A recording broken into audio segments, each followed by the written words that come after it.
Told you. For football made simple. Become great at your craft by finding ways to make it simple for those around you. This is the Coaching 101 podcast hosted by Find a Way Productions with your co-hosts Daniel Chamberlain and Kenny Simpson.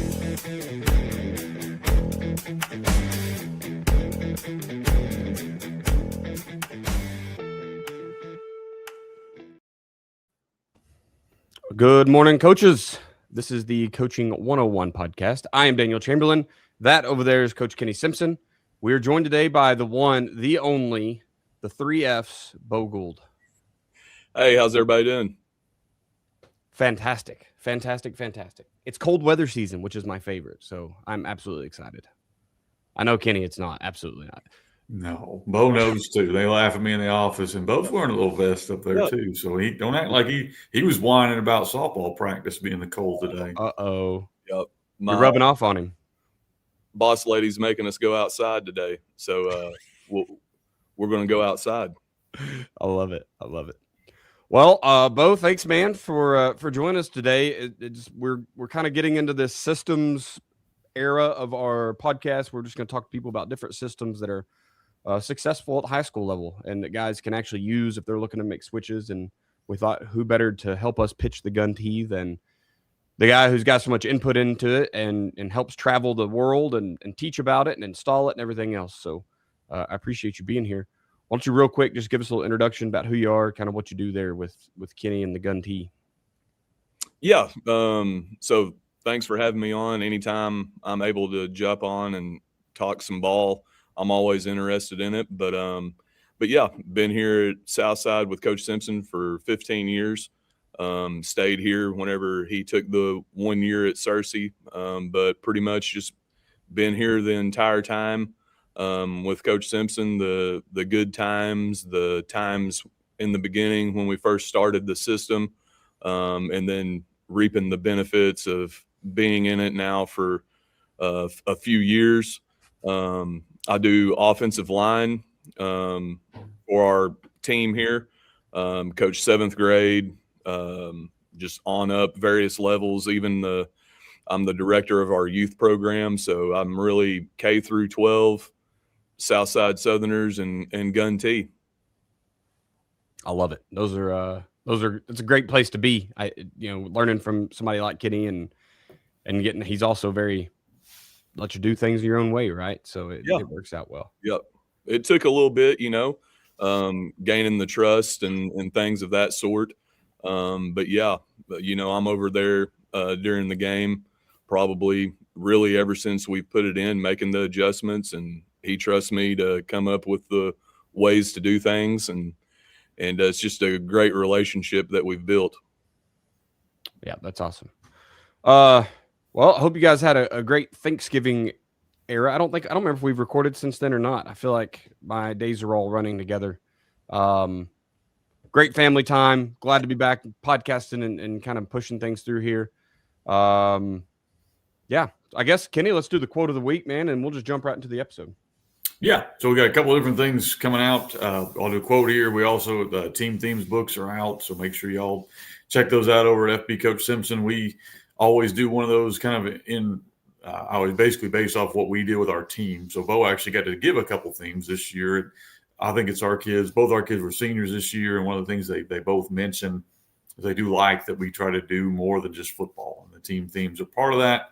So a quote from this one comes out of Team Themes volume number 5 is Tony Dungy, so one of my favorite coaches of all time. And he says, wisdom in coaching and in life comes from listening more than you speak, learning from those around you, and never thinking you have all the answers. I chose that one because a lot of people know me for the gun tee, and they know a lot of the things we've done, and I have the opportunity to speak a lot.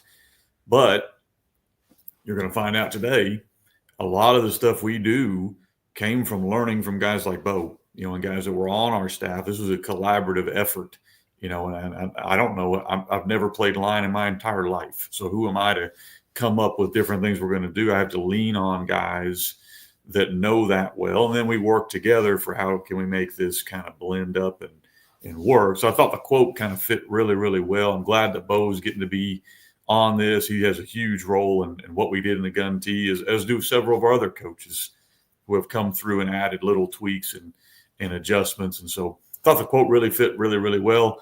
Excited to have, Bo will be speaking at the National Clinic. So if you want to hear Bo, we try to record those so the guys that don't get to make it can hear Bo. I think we got him roped into speaking at Wings and Things this weekend. So he's going to get a chance to really kind of showcase the gun tee and different things that we're doing with our line and just ways we're handling stuff. So if you want to hear him speak, the National Clinic is February 6th and 7th.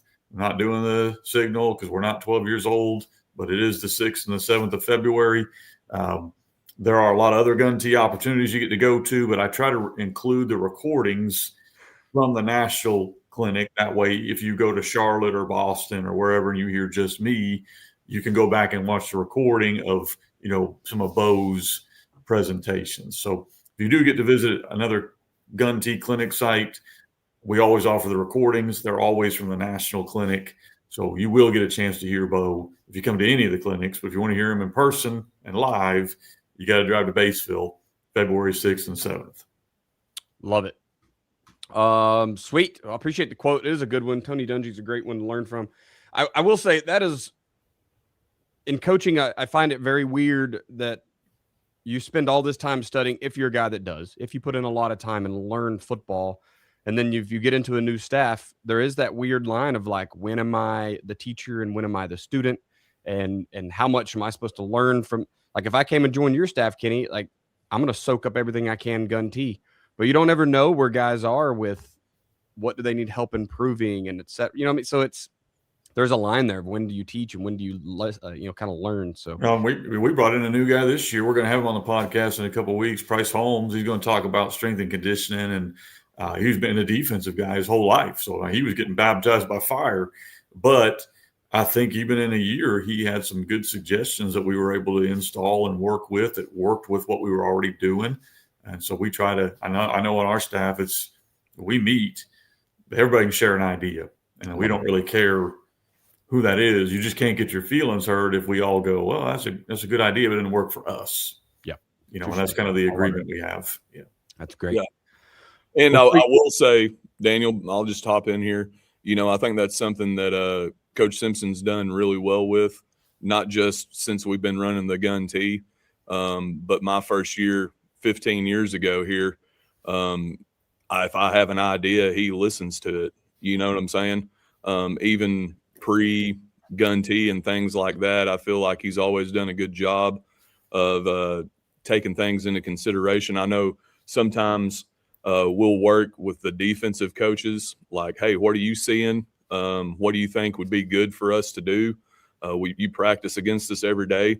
And some years they've had really good ideas for us, coach, if I was y'all, you ever looked at doing this out of that formation? And we're like, oh man, but just, if you're a young guy, ask questions.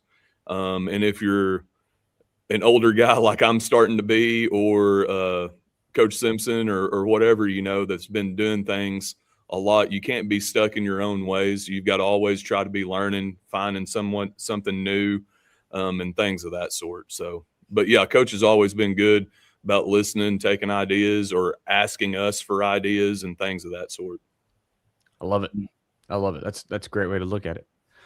We're going to do things a little bit different on the sponsors, guys. We're just going to mention them. Ace Sports. If you haven't gotten over to acesports.com and checked out all the boards they can help build out for you, it's a great place to get started. Email mark.bridges@acesports.com. Get an idea. Talk with Kenny. Bo's been seeing a lot of their boards and what they can do for a program.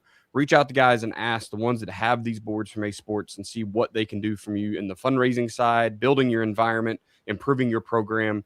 I think it's a great place to start. Regardless of what your end goal is, I think a board needs to be in your plan somewhere. And then don't forget about Doug over at Winning Edge Performance Analytics. I know that he's working on kind of his 2.0, if you will, and working on improving things from last year.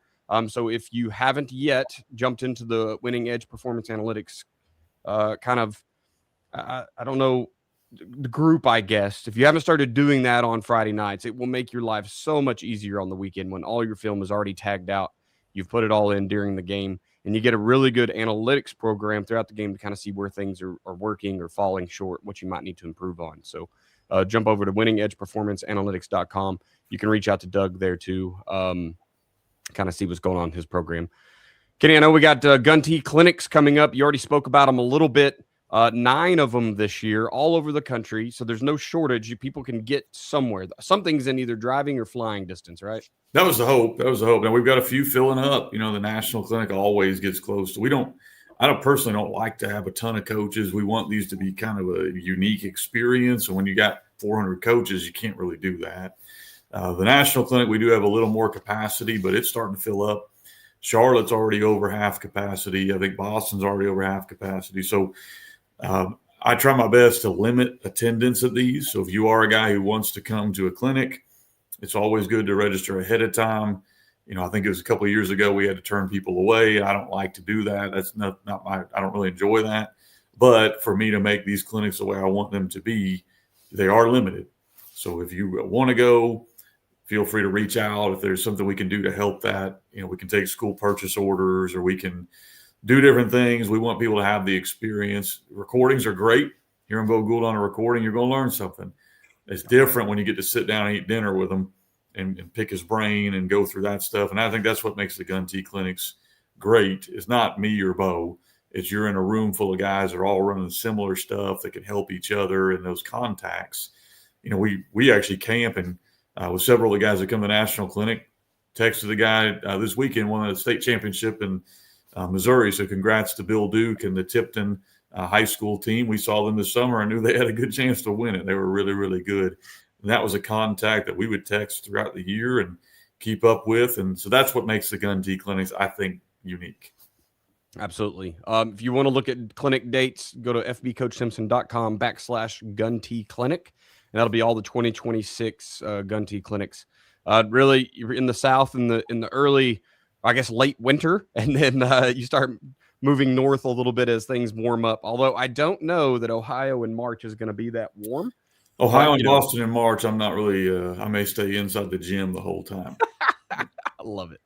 All right. Last couple things. The 7.0 book is out for the Gun T. If you haven't gotten over to FB Coach Simpson, got a copy, or Amazon, go to either place. I feel like getting them from the Gun T website over at fbcoachsimpson.com. Yeah, if you bought one and you're still waiting on it, man, we sold out pretty quick. So Jamie had to buy another order. Those are going out. While we got Bo on here too, just quick shout out to his book. He still gets royalties. I cut him a nice little check each month for the O-line drill book, which I think is one of the better books we have. He did a great job. That's the one book that we have QR things in the book that go right to videos of him describing what he's talking about. So I thought it was a very well done book. I love it. That's excellent point. And then you talked about team themes already is out. I think that covers all the books, guys. Let's talk about some Gun T here. So really, like I said earlier, we're really trying to spotlight coaching systems that actually can help high schools win games, whether that's you're a 0-win team and you're needing to get to 5, or you're a 10-win team and you're needing to get to 15.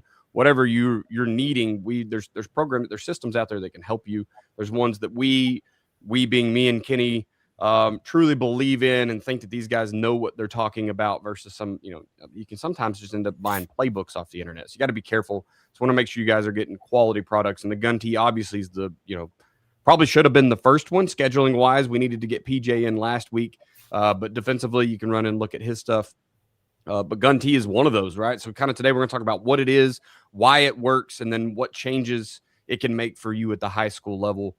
I think first, Kenny, we got to talk about the origin story of the Gun T system. And I know that if people go to the clinics, they get to hear this, but podcasters haven't heard it as much. So kind of why did you create this system? What were you trying to solve? Where was your history and how did all this come together? Sure. And I'll give a little bit and I'll leave some room for Bo to kind of figure out how we did some of that stuff. But he was there with us. So my backstory before I came here, I'll give mine and Bo can kind of give where he came from. But I came to Arkansas from Montgomery. And I was a spread guys. He was a coordinator for a while. And then we ran the Tony Franklin system. My offensive coordinator did. And so when he moved on, I became the head coach / OC. So I went from the defensive side of the ball to the offensive side of the ball, really enjoyed the spread offense. We had pretty good athletes that could run that. And so we ran that and had some success in Montgomery. I moved to Southside in 2011. Southside had been on a 26 or 27 game losing streak. It won like 5 games in the history of the school. It was a new program. I mean, I'm not blaming the guy that was before me, or it just was a difficult situation. They only had football for so long. They were playing in one of the toughest conferences you could play in. And I was young and thought I knew a lot. And so I came in and thought, well, man, no big deal. Give it to me. So we came over here. I do hire Bo, but we run my spread offense for probably 4 or 5 years, and don't have a lot of success. Take some lumps. We had some early success, but then wasn't sustainable. Conference we were in, we just couldn't match athlete for athlete. And so what I wanted to do in the spread world is throw the ball, and I'm fine to throw the ball, but when you can't get open and you have no misdirection and you have no real run threat, it becomes difficult. There's nothing wrong with the spread offense. There's guys who are going to win state championships this year running the spread offense. A lot of that is reliant on one-on-one victories. Like, my guy is better than you. I can create this matchup, and he can take advantage of that. Nothing wrong with that. We didn't really have those kids, so we needed something different. And so I researched wing T. When I was a defensive coordinator, I hated going against that, but I did not want to go under center. Bo had some stuff I'm sure he'll talk about from run game where they were flopping linemen and stuff like that. And so we kind of took what I thought was the best of a couple worlds, the wing T misdirection, the wing T tight end wing, the spread world RPO, the spread world pass game, the shotgun, the quarterback run game. That stuff I knew pretty well, and I wanted to keep that. And then we had to add some power elements and how we were going to play our line and how we were going to work with undersized O-linemen who might not be physically as gifted. And that's where Bo, I'm sure I'll let him talk on that a little bit, but we had to do something in that world. And so we put it in 2016. 2015, I think, was actually the first year we kind of put it in, and we refined it in 2016. And so 2015, we won 4 games from the year before. So it was an improvement. 2016, 8-4, make the playoffs, first time ever, get a playoff win, first time ever.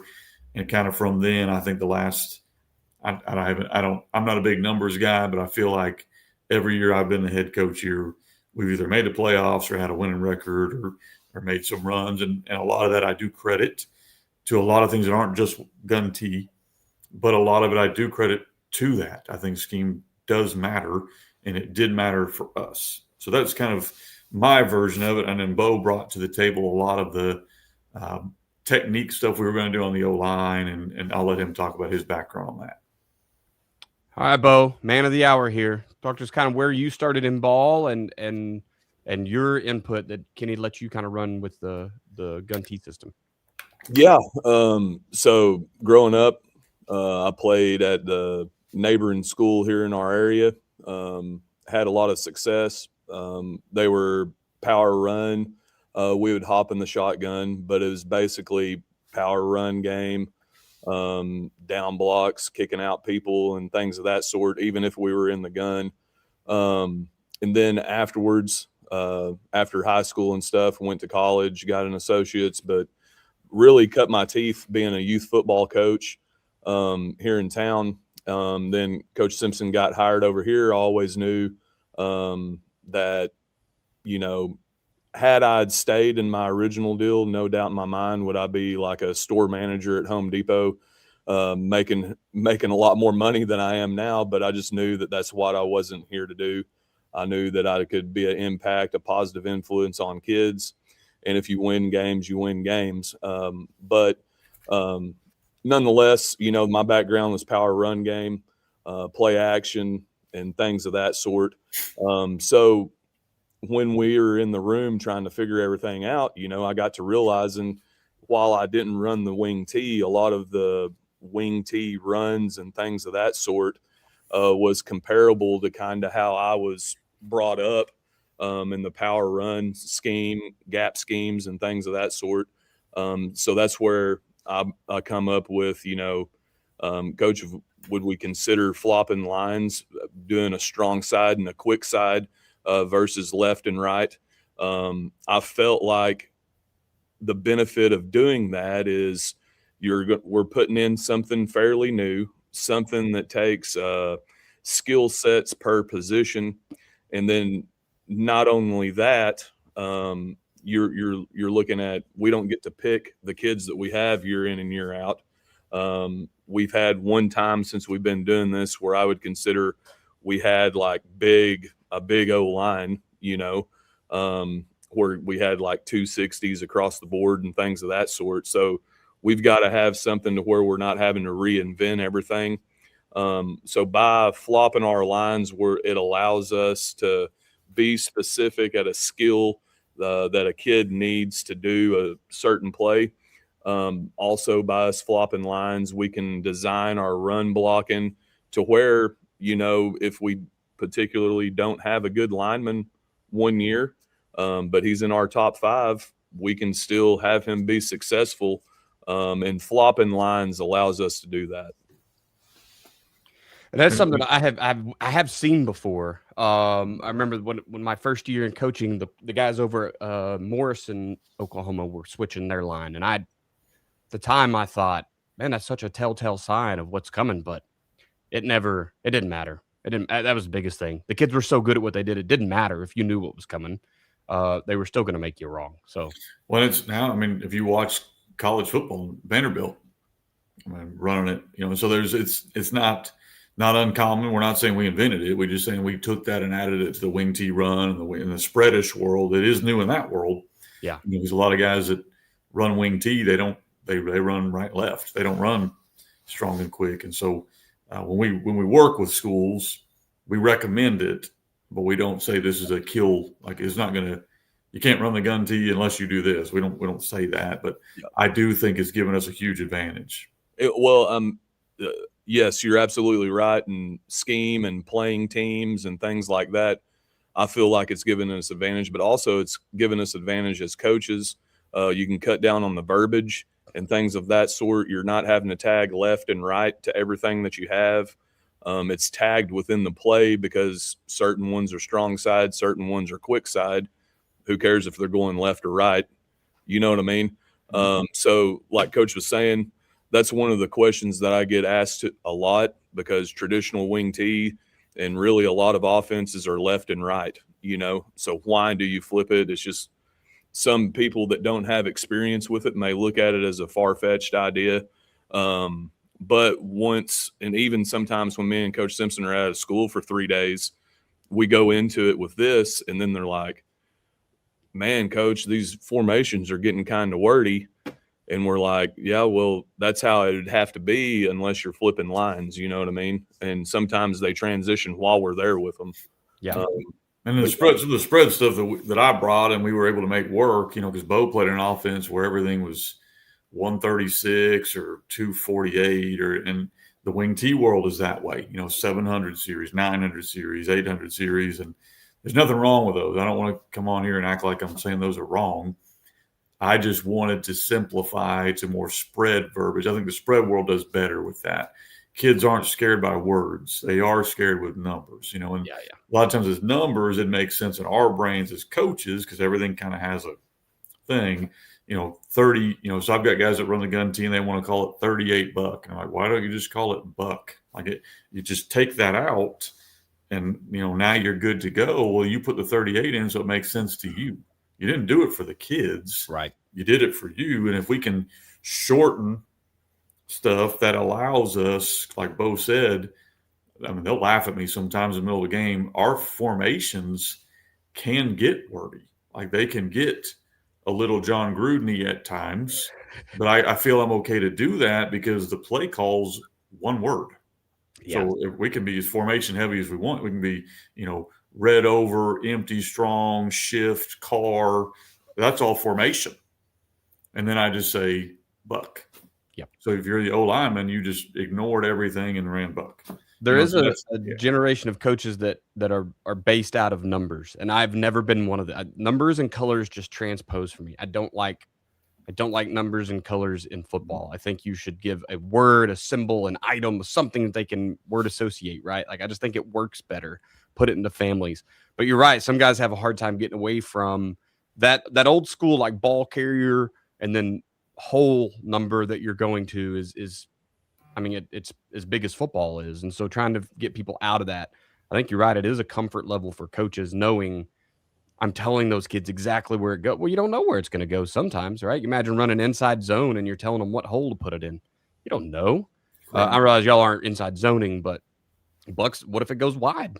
It's just the hole didn't open. So it's a good point. Especially the way that we run belly too. It can hit A, B, or C gap to where, Right. what is it? 30, is it 30 through 38 belly? Right. We don't know. That's a good point. Yeah. Let's jump to the next part here, guys, and just and look at why is the gun tee different? So, there's the wing tees out there, and then we have shotgun spread stuff is out there. By combining those two worlds, kind of what did we create that was different, modern, whatever, for these guys that, like you said, Kenny, we've got to fit football to the kids we have, and I don't have 5 wide receivers that can run around like crazy in the spread world. But I also don't really have 5 true linemen either. So it's, it's getting back in the wing tees kind of difficult. So what did we do? And what, how is it different from other things that are on the market? You want me to go first or both? Yeah, go ahead. Okay. Man, one thing I always try to tell coaches is, man, I know that we have it as an offering and we do want to help coaches and it is available for sale, but I don't want to be a salesperson. Like, I want to run something that helps our kids and document that. And if it can also help other people's kids, then we're going to share it, and so I say that to say, like, we didn't originally intend to put this in and say it's going to last forever. But what we have found through experience and through time, now it's been in for almost 10 years now. So I think we're coming up on 9 or 10 years, is that we've had to go through, Bo kind of mentioned it with the alignment, but I think I've gone through 8 different quarterbacks in 10 years, vastly different. Some of them phenomenal athletes that could not throw the ball very well. Some of them not as good of athletes, but they could spin it a little bit. Some of them could read RPOs extremely well. Some of them couldn't read RPOs at all. Some of them couldn't throw from the pocket. Some of them couldn't throw from the run. So, I think what makes systems work is when you can turn over personnel year to year and showcase the talent that you do have. Everyone has talent on offense. Do you have a system that allows you to showcase? Some years we've had a bell cow running back, blessed with that last 3 years. Some years we've had a 145-pounder. Some years we've had a guy at slot that was a converted running back. Some years we've had a true receiver. Some years we've had a really good X receiver. This year we were blessed with a really good one. Some years that guy was a great kid who worked hard and he wasn't going to get open very often. Some years we've had a real tight end, like a real tight end. This year we took a kid who had never played tight end his whole life and stuck him in 47, put him out there at tight end. He caught a touchdown and caught like 5 passes this year, but man, he blocked really well. Some years we've been blessed. The last 2 years we've had my son at wing, who's an all-state wingback. Some years we've taken a guy who was a old school wing T fullback, ran a 5.2 40. Some years we've taken at Searcy, I took a guy with 165, was more of a skill kid. So I think the proof is in the pudding in my mind of we've had to do this unintentionally. Like, it wasn't intentional, but we've had to. That's why guys ask, why do you have so many books? Well, every year you have to evolve to what you have. Like, I think in any system, you have to do that. I think in our system, we've done a lot of those things already. Like, we've gone through hey, coach, I've got a kid who really can't throw it. All right, well, look, in the gun tee, here's what we would highlight. This is the caveat of the offense. Whenever I get to talk at clinics, I say it's like going to Denny's. There's like a 25-page menu, or going to Cracker Barrel. You could order breakfast or steak. It's whatever you want to order. It's all there. It's all ready for you. But you don't want to mix and match. Like, you don't want to have a egg sandwich and have whatever else. You need to kind of pick your world that year. So as our staff, we're already looking at that. Okay, Bo and I already had conversations. Well, here's what we think our O-line is going to look like next year. Here's what we kind of think our quarterback situation is. Here's what we think our running back situation is. We don't have to go reinvent the wheel. We just pick out the part of the offense that matches that. And then we look at, okay, we're going to, let's say next year, I don't know if we are or not, but let's say next year we're going to live in the RPO world more. If we're going to live in that, then like this year we added 2 or 3 little wrinkles to the RPO that we hadn't shown. We pulled them out week 12. We're playing a team that's probably going to win the state championship Saturday. Congrats to them. Lost them by 3. But we saved some things for them and pulled them out in that game. But for our kids, it wasn't like we added a new play in. It was a new presentation of a play we've already had with a new RPO. And then next year, got a 3-year starter at quarterback. I'm imagining we're probably going to expand our passing game a little bit. And we're not going to just put in 1,000 new plays. We're going to use what we already have. How can we tweak this to fit our kids? But we already have the verbiage. We already have the way to get kids where we want to get them. We already have our quarterback taught how to read it. And so to me, I think that's when you look at offenses, what offenses have sustained through talent in certain positions and then not as much talent in that position. Size and then not size, speed and then not speed. And I think hopefully our resume speaks for itself that we've won when we've had big and slow, and we've won when we've had small and quick, and we've won when we had not a real quarterback, we won when we had a real quarterback, we won when we've won a lot of different ways. I think that speaks to having a system that allows you to adapt. I love it. Especially having it all ready. Kenny, he says he's not a salesman, and I agree that he doesn't like being a salesman. And he said that basically all this is available out there for free somewhere. What you pay him for is put it all together for you, right? It's make it simple. One spot, own it all. You go over to the Gun Tee and buy and get access to the website, and you buy the program. What he's talking about, the menu, you get the whole menu and why and how and everything else. So it is obviously a great way to do that. Bo, I want to ask you about making this work at multiple levels. So obviously some guys listening are high school coaches. Some are semi-pro. There's some collegiate coaches that are running the Gun Tee now, but some are like a dad of a kid on a 5th grade team or a 3rd grade team. And they just need something to operate out of to get a bunch of kids that don't know what football is. They don't know what a down block is. How do I make that operate? So you said you're the youth director. Yep. So talk to me about making the Gun Tee work with those younger groups and why it works at every level. Yeah. Well, for us here, being varsity coaches and things of that sort, we know that the kids are going to come up to us through our youth program, and having everything in line with that. We give those guys deal breakers as far as our program goes. Like they're going to start, our first year is 3rd grade for tackle football, and they're going to go into it and start flipping lines. They're going to start running buck sweep. They're going to start running what we have as our non-negotiables, which I think that's important. If you have a youth league program, you want those guys using similar terms all the way up, so that way they're coming to you and kind of hearing the same words. But with that, at the younger levels, like I said, we're running buck. We have red and blue as our base formations, but it doesn't have to look like it does in the book. It's going to make sense for what they're trying to do. 3rd and 4th grade, we're not going to send them out there and just get embarrassed because they can't get a shotgun snap. So we can in 3rd and 4th grade.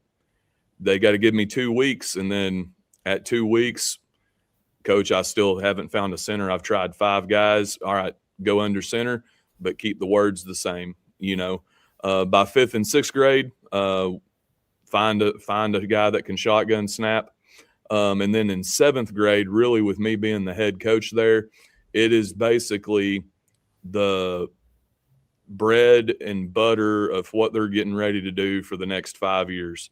There's been some years where we've had them for 3 weeks before school starts, and we go into our first game, and in 7th grade, we just have buck sweep in because we're not good enough at it yet. And you're going to get good at this because this is what you're going to do for 5 years. But from there, me being actively in the varsity coaching staff, I know kind of what we call things. So if I need to get in this, basically that message is don't just grab the book and think that it has to be done that way that it says in the book.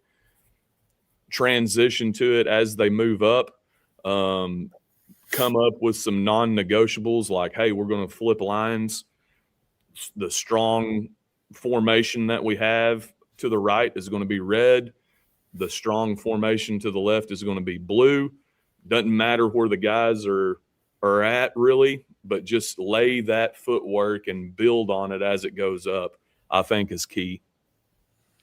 That's a good point. You talked about the ability to just go under center if you need to. Like, we all have different kids, right? And especially when you get down to you're talking about starting them in 3rd grade. Like, those kids may not have developed an arm yet to really move the ball anywhere. You talk about a center that can't snap it 5 yards under, between his legs, but the quarterback may not be able to throw it 5 yards. You know what I mean? So having a rollout system so that he can use his legs or, whatever you need to use. Quarterback run game. Sometimes your best quarterback is just your best running back. and sometimes he hands it off to the second best running back. And a lot of times he keeps it. So I think that's really neat that you have that built in where guys can make it work for them, but they're still laying the foundation. And I think that's where football's moving. So you mentioned it, Daniel, where your quarterback's your best athlete or your second best athlete. And that's what we want to develop. Like, the days are gone where you put a game manager down there and take handoffs and hand the ball off. Like, remove that, get him out, and let's start using our athletes and try to develop. I think it's a whole lot easier to take a really good athlete in the 4th, 5th, 6th, 7th, whatever grade and teach them to throw than it is to take a kid who's not going to be real athletic and win with him. Like, it's just difficult to win at the quarterback position unless they're elite at something or they're a good athlete. Yeah. And just kind of piggyback off of what Coach Simpson said earlier when we started this talk, he had talked about like having various quarterbacks with different skill sets and stuff like that. I think one thing that the gun tee allows us to do, this year it was not the case, but we've had 163-pound guards. We've had 325-pound tackles that knew that we wasn't going to put them on an island against the other team's fastest player. We've had guys that could move across the board to where we didn't necessarily have to keep the center at home. We could get there on a down block, even 2 gaps away. So you can kind of game plan with what you have, and it allows you not to have to create a new offense. You just tweak a couple of things, and you can still run buck sweep. You can still do everything. You can still do your passing. You can do all that stuff. And, inevitably what this allows us to do too is if I'm struggling to block somebody, I have a tag built in to where I can block him a different way. Or if that doesn't work, Coach Simpson can read him for me. And we can go that route, So it allows various things that protect our integrity up front from a lineman perspective. But he also did mention if you try putting that all in day one, you can feel like you're drowning. So you've got to know what you have coming to you that year or whatever. Kind of look advanced down the line a little bit. And then start working on those things. You don't want to work on them the night before. You want to put in the work going into it so that way you know what's going to work best. I love it. Want to get into sorry, Daniel, but also, I always tell my offensive line, it's not I can't, it's not I'm unable to. Because we have the answers, we're going to figure it out. You know what I mean? So, and they have faith in that. If that's with a blocking tag, we got that in our tool belt. If that's with, hey, coach, this backside linebacker, there's no one on our team that'll be able to get to him. Hey, thanks, Gould. I'll start reading him. Whatever that is, we have an answer to where they can succeed and think that they're whooping the guy's tail. That's perfect. I want to real quick just talk about the core basis of the offense. So if you bought in book 1 and you were kind of going through it this next upcoming season in the run game, what do people have to look forward to? What are they going to be teaching? Like I said, what are their kids going to be running for the next 5 years? You're going with me on that one? Sure. Okay, so the newest one you're talking about, or the? No, I'm just talking about year 1. Kind of what does that base offense really look like in the I always recommend people start with the first playbook. That's where we started with, and we had been running that for multiple years before we put the book out. I mean, that book came out in 2018 or 2019, maybe 2020 even. And we've been running that stuff for 4 years before I'm not just going to put a book out if it don't work. Like, in my world, coaches are pretty critical. So if you're putting crap out there that ain't good, they're going to know, and so we waited a long time to put that out, but we put out, hey, this is the basis of our offense, and anyone running the gun tee, I would start with the first book. And it talks about these are the 3 main run plays we run on the strong side, the 3 on the quick side. Here's our base RPOs. Here's our base formations. Now we've evolved. Like we used to call trips. We had an L word and an R word for trips. And why are we doing that? Let's just call it trips. And so there's been evolutions in terminology. We used to have numbers for screens, and we just talked about how I hate numbers. So we got rid of those, and so now so everything has kind of evolved. So from 2019, when the first book came out till now, there's been tweaks. We're blocking buck. Our base way of blocking buck is different now. Like with our centers rule. So we've evolved because we've had to evolve, but that's where I would start. Like that's going to give you a really good starting place of here's the basis of the offense. And then I always recommend guys pick one of the position books. Bo did an excellent book with our offensive line. If you want to get all our O-line drills, get that. If you want to get all of our quarterback reads, we have a quarterback manual. We have a wide receiver manual. And so you got these books. Okay, here's how I coach this position. Here's how this should look. And then we have an organizational. Hey, here's how I would install it like this. Here's how I would use my coaches. So all of those materials didn't come around because we just thought, hey, it'd be cool to do this. It was because I got tired of answering 9 million questions about, Coach, what do you do with your O-line? Hey, Bo, will you please write a book, so we can answer these questions?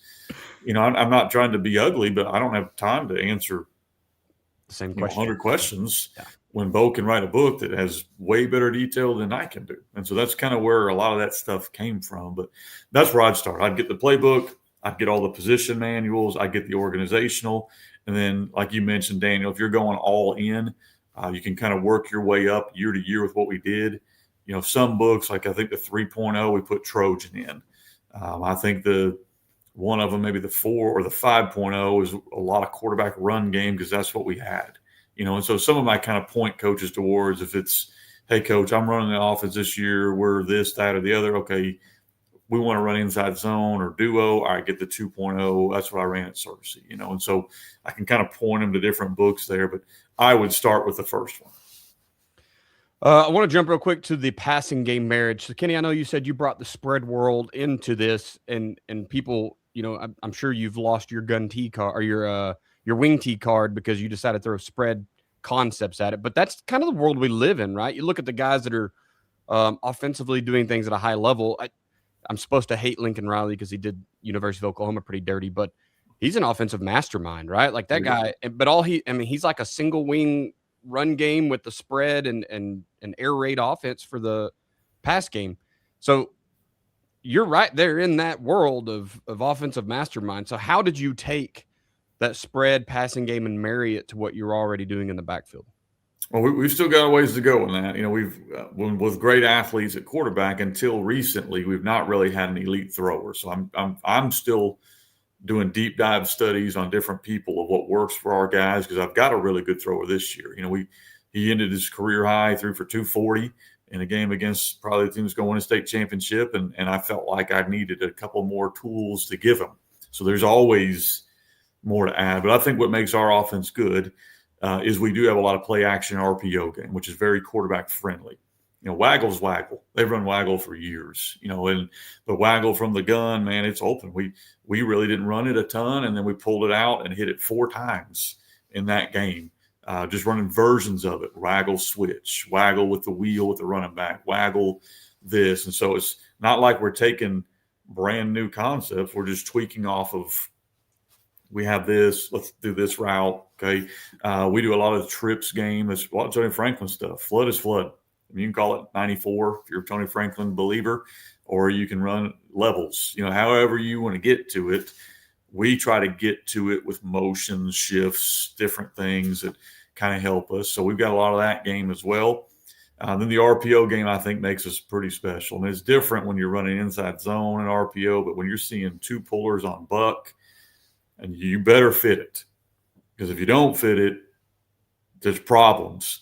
And if you do fit it, we have 4 or 5 different ways we can get to glance routes right where that linebacker's coming from.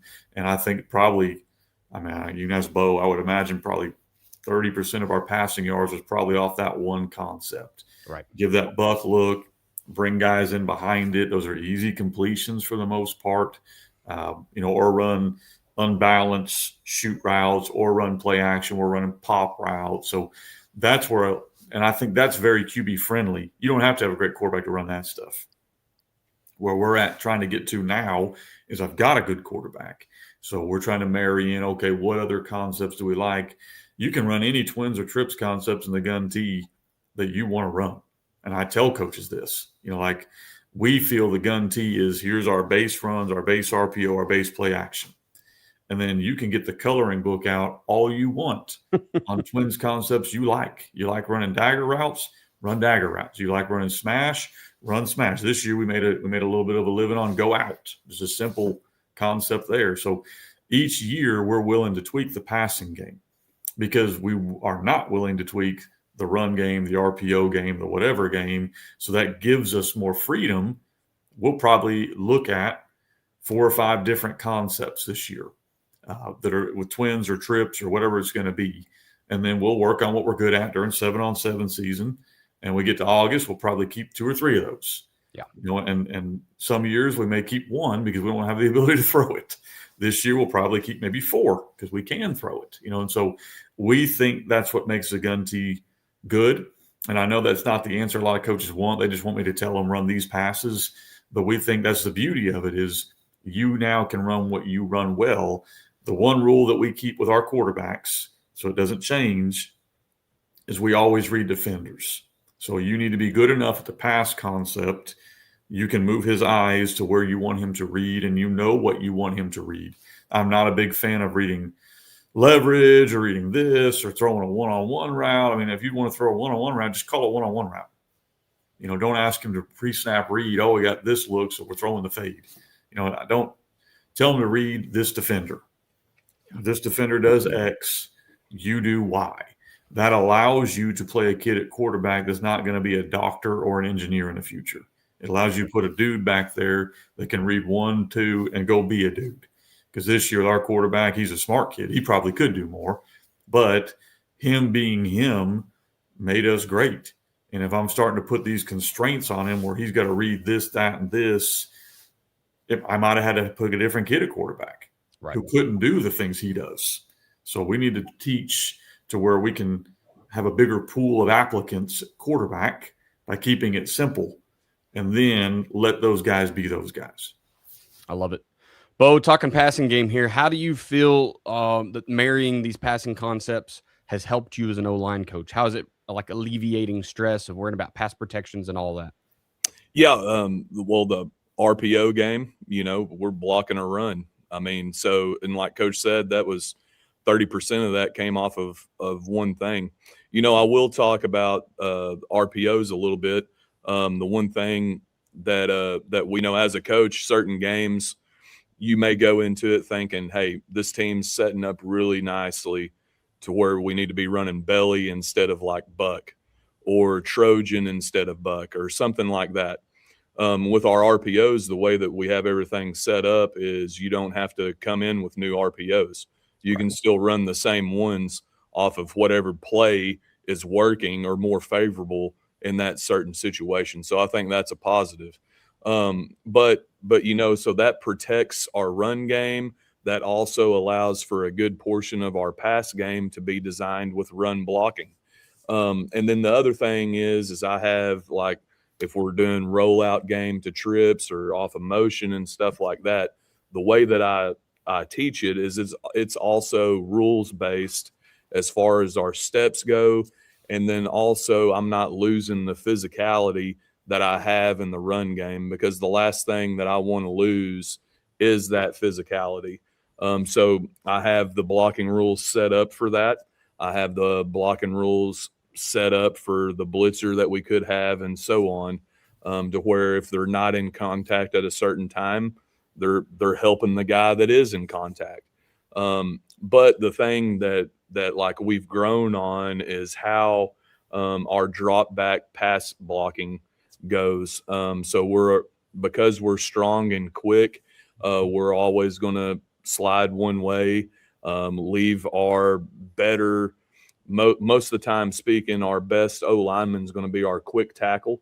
So we're going to make sure that our best O lineman is the one that we're leaving on an island whenever that goes. There's certain, which incorporates, working with your running backs and things like that on how they need to look. That's something that 3 years ago was horrible. And since then, I feel like it really showed at how far that we've come that last game of the year with one of the better pass rushing teams. And, we had one or two that we'd like to have back, but generally speaking, if that game was played 3 years ago, he may end up in an ambulance, our quarterback. So we've come a long ways with that. Part of that is just the understanding of how it needs to look. But like Coach Simpson mentioned earlier, I think the first 5 minutes of this, that's problems that we've went through, problems that we can offer answers to, and things of that sort. And in my opinion on passing game too, and some guys will probably get on here and they don't agree, and that's fine. I think sometimes we make it more complicated than it needs to be. I basically, with what we run with a tight end wing, I know what coverage I'm going to get every time. And I tell guys that are spread, that are coming to our offense, I said, you're about to get the most simplistic coverages you've ever seen, because they're going to spend 95% of their time. How are they going to fit buck sweep? How are they going to move their front? How are they going to do this or that? They're not spending time going, how do we trick the quarterback and cover 3 or 4? How do we spin a safety down, or how do we whatever? Because if you're doing that, we're running for 4,000 yards against you. And so that's kind of my mindset is, if you're going to come to this offense, you don't have to be complex in the passing game, because you just have to have a quarters beater and a 2 beater and a man beater and a 3 beater, or whatever. You got to have your plays you want to run against different looks. Your quarterback don't have to know that. He just has to know who to read, what to do. And then in the game, in about 3 plays, you're going to know what coverage you're getting, and just call those plays you got. I think the beauty of our offense is the play action, the RPO. When we're at our best, we're throwing play actions, RPOs on early downs that are favorable, easy throws for our quarterback. When we're at our worst, we're down and having to scramble, drill it up on 3rd and 12, and no offense looks good on 3rd and 12 calling passes. Like, nobody looks good on that. And so I think that's just offense 101. For sure. I know we're kind of pushing up against the time here, so I got one question from the audience. And Bo, I guess we'll go to you here, really. Are there disadvantages to flipping versus not? We have a good runner at quarterback now, mostly under center, and we'll move to the gun pistol more next year. What are the advantage? Yeah, I guess advantages, disadvantage to flipping and not. Yeah. So the advantages that we have, or that we found that it gives us, is we're able to train a particular skill set. I just need the strong guard is my kick guy. My quick guard, generally speaking, is my wrapper. And then I'm able to, take my tackles, put a good one where he's having to block in space. The strong tackle, for example, we're never going to get him out in the screen. So I'm able to train the skill sets that they need easier. I'm cutting down on reps that they're getting in practice. They don't have to if the strong guard doesn't have to get a wrap as well on on buck sweep, he's only working kicks that pod. The strong tackle that that's a bigger type kid, he's not going to have to try to work with the receivers coach and get downfield on a screen pass. Only my quick tackle and my quick guard need to do that sort of thing. So I mean, we're able to do things of that sort to where, generally speaking, year in and year out, we can design what we're doing off of what we have up there on the line. A lot easier by flipping sides. Absolutely. All right, gents. I think we've checked all the boxes today. It was a great episode of just kind of getting a good overview of the Gun T system. I think we're going to skip the situation of the week this week. I know we're right up against the clock here. So once again, talk about our sponsors. Reach out to Ace Sports, acesports.com. Mark.bridges@acesports.com is a great place to reach. Reach out to Mark and let him look like it's bumping him this weekend in Tampa, flying down there to do the big athletic administration. I don't know what all it's called. Something crazy. So he'll be fielding some questions there. So if you're seeing me now, you'll probably be seeing me live then. So bring any questions you have, and I'll make Mark answer them live. And then also don't forget about Winning Edge Performance Analytics. Doug has put up some great product, and he's going to be building even better things going into year 2. So go give him a chance to help your game nights a little bit easier. Social media wise, Bo, where can somebody reach out if they want to talk about flipping guards and tackles and all the good stuff? Where can they talk to you at? Yeah. So Twitter, X, whatever you want to call it now, it's Coach Bo Gould. Email coachbogould@gmail.com. And again, I'm able to help you in any way that you might see fit. If it may take a little bit, because I may have to reach out to Coach Simpson and be like, hey, what year and what book and all that stuff is that in? But you're dealing with somebody that has had various situations come up. No one knows your kids like you do. But at the same time, I can help you. Hey, Coach, we have a strong tackle this year that can't really move. How do we need to block this sort of deal? Then I know the answer to that, whereas Right. If you just picked up one of the books, it'll have like how we basically did things, whatever year that came out, but it always kind of changes for us in the off season and going into summer and things of that sort. I love it. The art and the science, right? You gotta have both pieces. Awesome. I am at Coach Chambo OK on Twitter /X. You can email me at chamberlainfootballconsulting@gmail.com. Jump over and check out the YouTube. Kenny, where can they find you at, sir? All things FB Coach Simpson. So at FB Coach Simpson, FB Coach Simpson @gmail.com, and then FBCoachSimpson.com. Yeah, I mean, if you're looking to get into the Gun T program, FBCoachSimpson.com is where to find it. Is there a better place for them to go to purchase it, Kenny? No, there's lots of ways. So I get asked this question if people are still listening. I would say, look, there's free stuff on YouTube. Go look at it, make sure it fits you. Nobody wants you to get into something that ain't going to work for you. Go to YouTube and check out all the free stuff. Bo's got free stuff. Go look at it, make sure it fits you. Then everything's over at FBCoachSimpson.com. You can get one book. You can get one PowerPoint. Some are free. Some are a little more. If you want everything, Daniel kind of mentioned there's a tab on there that says, I want to buy everything you got. And then, of course, I always highly encourage the clinics. I think those are invaluable for coaches too. Love it. Yeah, get to a clinic this year. I think I get the most out of those, and I somewhere have almost all the books and have access to the program, but the clinics still teach me something every year. So it's a great place to go check out the system. Podcast is at Coaching 101 Pod on Twitter /X. We want to thank you for being a listener to the Coaching 101 podcast. We'll hope you'll join us next week as we continue to make the complex more simple. Please consider subscribing to the show so you'll always know when new episodes are out. We'll leave you with this. It's hard to beat someone who never gives up. No matter the situation, find a way.